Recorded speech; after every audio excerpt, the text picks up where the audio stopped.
You spent years learning English. You memorized grammar. You learned vocabulary. You passed tests. Maybe you even watched hundreds of videos. So let me ask you one question. Why does this almost never happen in real life? Because nobody talks like this. Hey, morning. What's up? Good? You good? Yep.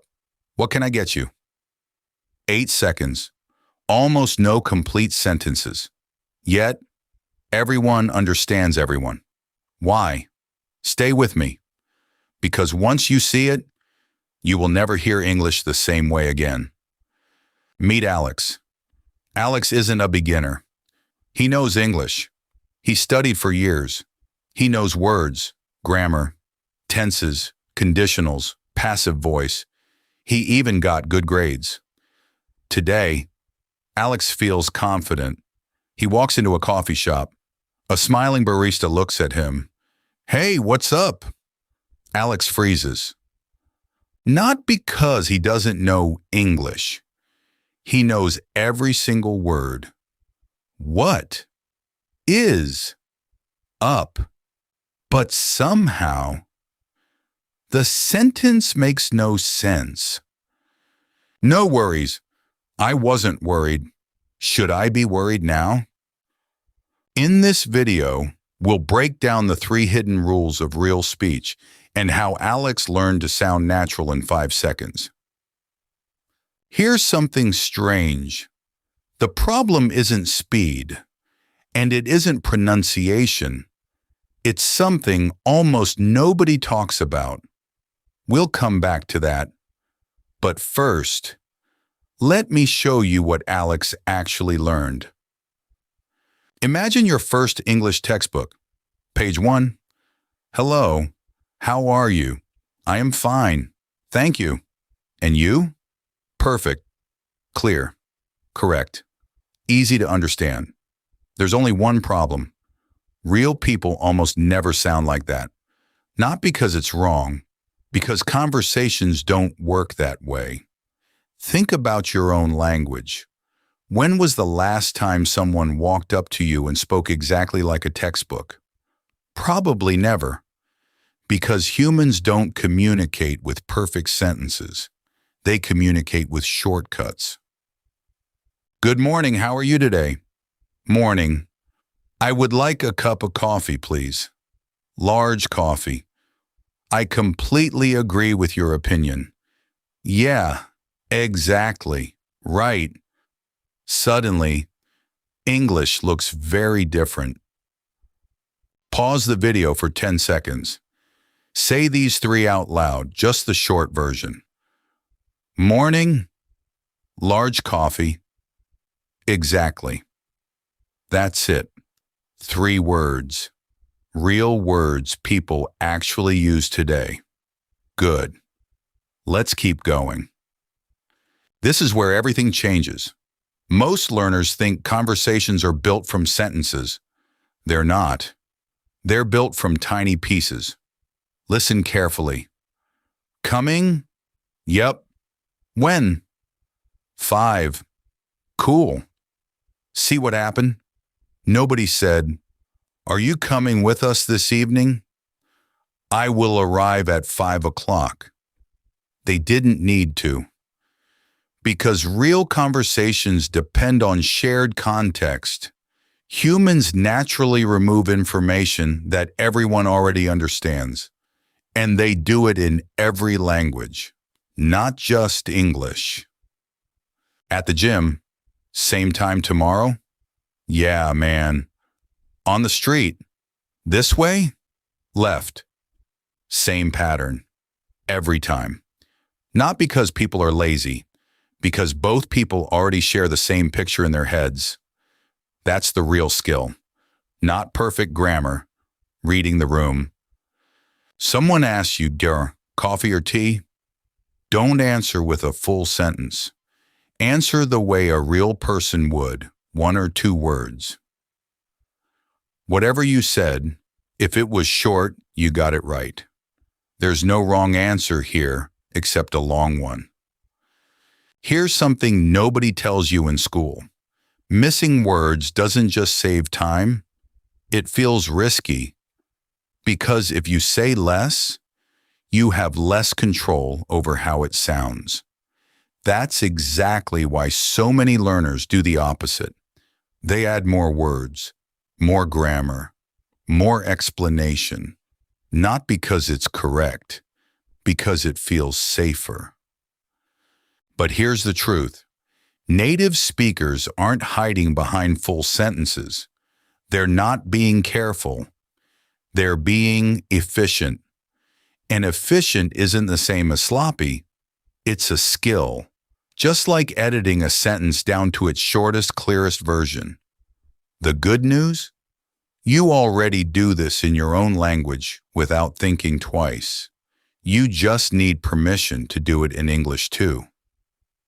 Next time you're about to say a long, careful sentence in English, stop. Cut it in half. Say the short version instead. Even if it feels wrong, it's not. It's exactly how this language actually works. But there is another invisible layer, something even more important than missing words. And this is the real reason native speakers sound completely different. Listen to this. Well, so, anyway, right? Most learners think these words are useless noise. Actually, they're doing the hardest job in the conversation. They tell your brain what is about to happen. A new idea, a correction, a joke, agreement, disagreement, a pause, a change of topic. These aren't random words. They are conversation road signs. And once your brain starts recognizing them, native speech suddenly feels much slower. Not because people change how they talk, because your brain finally understands the signs. Actually, correction ahead. Rephrasing. Anyway, back to main road. Before every sign was a wall. Now every sign is a map. Listen for just one word. Well, so, or anyway. Did you catch it? That word wasn't random. It was a sign telling you exactly what was coming next. Next time you watch anything in English, try catching just one sign per scene. That's the whole game. Now here's the part almost nobody tells you. Reading the signs is only half the job. There's one more thing native speakers do, and it happens before they even open their mouth. Hold that thought. We'll get there in a minute. The next day, Alex walks into the same coffee shop, same barista. Hey, what's up? This time, Alex doesn't translate word by word. He smiles. Not much. You? Pretty good. What can I get you? That conversation lasted 5 seconds. Alex didn't use difficult grammar. He didn't remember 20 new expressions. He simply stopped trying to translate every word. Instead, he listened for meaning. Take care. Take care of what exactly? He's not translating this one either. He just says, you too, and walks out. That's progress. This is the mistake almost every learner makes. They think English is a collection of words. It isn't. English is a system of patterns, signals, rhythm, expectation, connection. When native speakers hear, well, their brain already predicts something is coming. When they hear, anyway, their brain knows the topic is changing. When they hear, they don't analyze the words, they recognize the pattern. That's exactly how you use your own language, without thinking. Remember what we promised? The thing that happens before native speakers even open their mouth? Here it is. Native speakers don't wait for the full sentence to understand it. Their brain starts guessing the ending before the sentence is even finished. What can I get? Alex's brain already knows. This is a question about an order. He doesn't need the last word. He's already preparing his answer. That's not magic. That's prediction. And here's the good part. You already do this in your own language every single day. You just haven't turned it on yet in English. Try this the next time you watch a show in English. Before the sentence ends, guess where it's going. You'll be wrong sometimes. That's fine. Guessing is the skill, not perfection. Do you want that for here or to go? Alex smiles. He already knew. This is the exact moment learners dream about, not knowing every word, just being one step ahead of the sentence. And it doesn't come from a textbook. It comes from hours of listening, watching, predicting, getting it wrong, trying again. Every native speaker did this too as children. They weren't born knowing the patterns.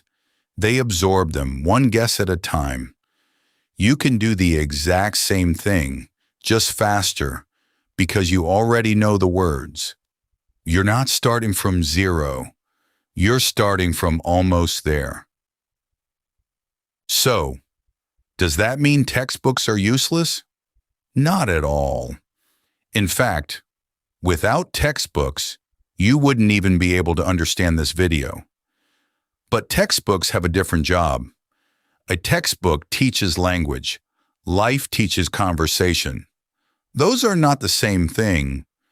Grammar gives you the bricks. Conversation teaches you how people actually build houses. You need both. But if you only collect bricks, you'll never have a home. Nobody talks like a textbook, and that's not a problem. That's how humans communicate. The goal isn't to sound perfect. The goal is to understand people. And one day, without even noticing, you'll stop translating. You'll stop panicking. You'll stop searching for every word. You'll simply answer, just like Alex did. Not because your English became perfect, because your English became real. Here's your one thing to try today. The next conversation you hear in English, real or in a show, don't wait for the last word. Guess the ending. That's it. That's the whole exercise. No notebook, no new vocabulary list, no pressure. Day 1. Answer one question today with just 1 or 2 words, not a full sentence. Day 2. Catch one road sign word. Well, so anyway, in anything you watch or hear. Day 3. Before someone finishes a sentence to you, guess the ending in your head. 3 tiny steps, 5 minutes total, spread across 3 days. One more thing. Save this video to your Watch Later playlist right now so you can come back for day 2 and day 3 without searching for it again. 10 seconds. Do it now, then keep watching. Do it in the shower, thinking about your morning. Do it on the bus, listening to 2 strangers talk. Do it while watching your favorite show, one sentence at a time. Some days you'll feel silly. You'll guess wrong. That's completely normal. Even native speakers guess wrong sometimes. They just don't notice it because getting it right most of the time is enough. You don't need every sentence. You need enough of them, often enough to keep the conversation moving. That's the whole secret behind fluent.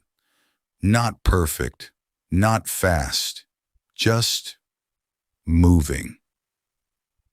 One guess, one small win, then another. That's how Alex got there. That's how every person who ever learned a second language got there. Not overnight, not with one video, one small, real conversation at a time. Keep going. The conversation is waiting for you. And if you want to know why your brain freezes when native speakers speak too fast, even after you understand every word, click this video next.